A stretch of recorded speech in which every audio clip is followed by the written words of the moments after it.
أنا شاب مسلم أسعى لتقوية إيماني، ولكن أجد في بعض الأحيان خلجات وشكوكا ووساوس تعتمل في صدري، أتحرج منها أن تضر بديني وإيماني، فكيف أتخلص منها؟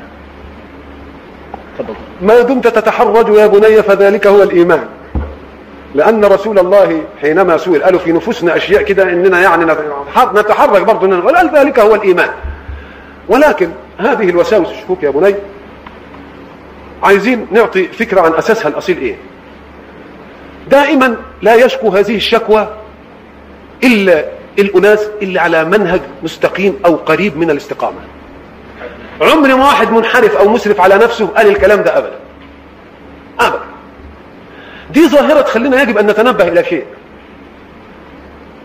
هذا الشيء هو إننا نحدد الوساوس والخواطر دي إزاي، إيه حكايتها.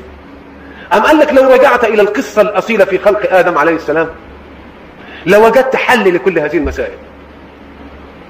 آدم ربنا كلفه تكليف، وإبليس ربنا كلفه تكليف. إبليس عصى وتمرد على المكلف، يعني رد الأمر على الآمر.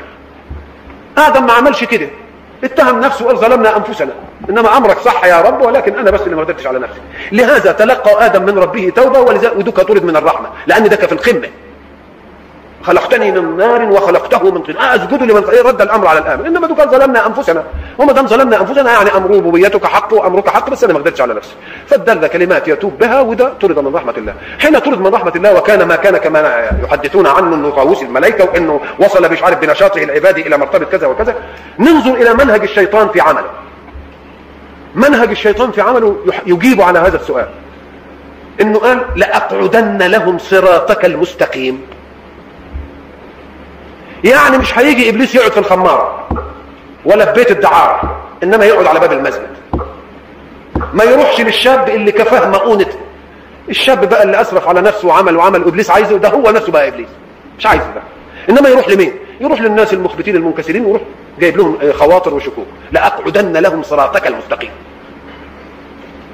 وبعدين قال ثم لآتينهم من بين ايديهم، من قدام ومن خلفهم وعن ايمانهم وعن شمائلهم. نجد ابليس واعي علم عالم، الا انه لم يتعرض لجهة العلو ولا لجهة السفل.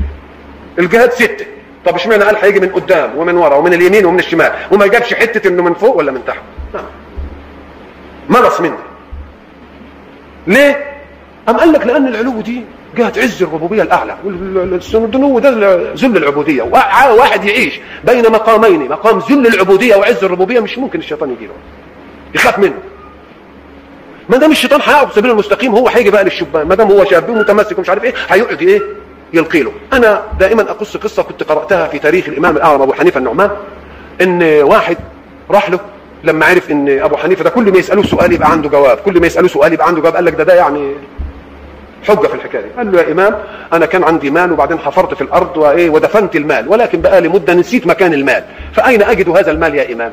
طب قولوا لي بالله كيف يجيب ابو حنيفه عن هذا السؤال؟ طب دي لاقيه في ايه؟ في باب الوضوء ولا باب الطهاره ولا باب في اي باب من ابواب الفقه الحكايه دي تيجي؟ ما فيش. قام ضحك قال له يا بني ليس في ذلك علم، ما فيش علم، انما انا احتال لك. اذا جاء الليل قم وتوضا وضوء قربا لله وتوجه كده الى الله بركعتين وتصلي، يمكن يجي لك خاطر بان المال فين. شويه وفي صلاه الفجر وجد الراجل يجي للامام وهو ضاحك، فقال له يا امام لقد وجدت المال. قال له كيف وجدته؟